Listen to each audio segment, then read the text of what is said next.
മറ്റൊരു ഔഷധക്കഞ്ഞിയാണ് ഇന്ന് പരിചയപ്പെടുത്താൻ പോകുന്നത്. അതിനാവശ്യമുള്ള സാധനങ്ങൾ: നല്ല കഴുകി വൃത്തിയാക്കിയ ചാമയരി, കഴുകി വൃത്തിയാക്കി തലേ ദിവസം കുതിർത്തിയെടുത്ത ചെറുപയർ, തേങ്ങ അരച്ച് പിഴിഞ്ഞെടുത്ത 1-ാം പാലും 2-ാം പാലും,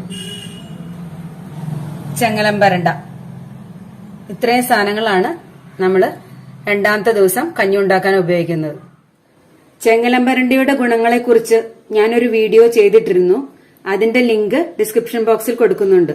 അതിൽ നിന്ന് നിങ്ങൾക്ക് മനസ്സിലാവും ചെങ്ങലമ്പരണ്ടയുടെ ഗുണങ്ങൾ എന്തൊക്കെയാന്ന്.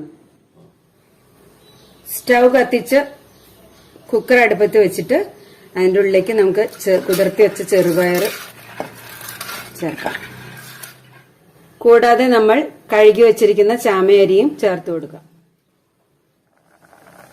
ചാമയരിയെ കുറിച്ച് പറയുകയാണെങ്കിൽ സ്റ്റാർച്ച് കണ്ടന്റ് വളരെയധികം കുറഞ്ഞ ഒരു ധാന്യമാണത്. ഡയബറ്റിക് പേഷ്യൻസിനും കൊളസ്ട്രോൾ ഉള്ളവർക്കും എല്ലാവർക്കും ഉപയോഗിക്കാൻ പറ്റുന്ന നല്ലൊരു ധാന്യമാണ്. അപ്പൊ അതൊക്കെ ഒന്ന് തിളച്ചു വന്നു തുടങ്ങിയിട്ട് അതിലേക്ക് നമുക്ക് ചെങ്ങലമ്പരണ്ട അരിഞ്ഞത് ചേർത്ത് കൊടുക്കാം. നമ്മൾ അടിച്ചു വെച്ചിരിക്കുന്ന 2-ാം പാലും ചേർത്ത് കുക്കർ അടച്ച് വേവിക്കാൻ വെക്കാം.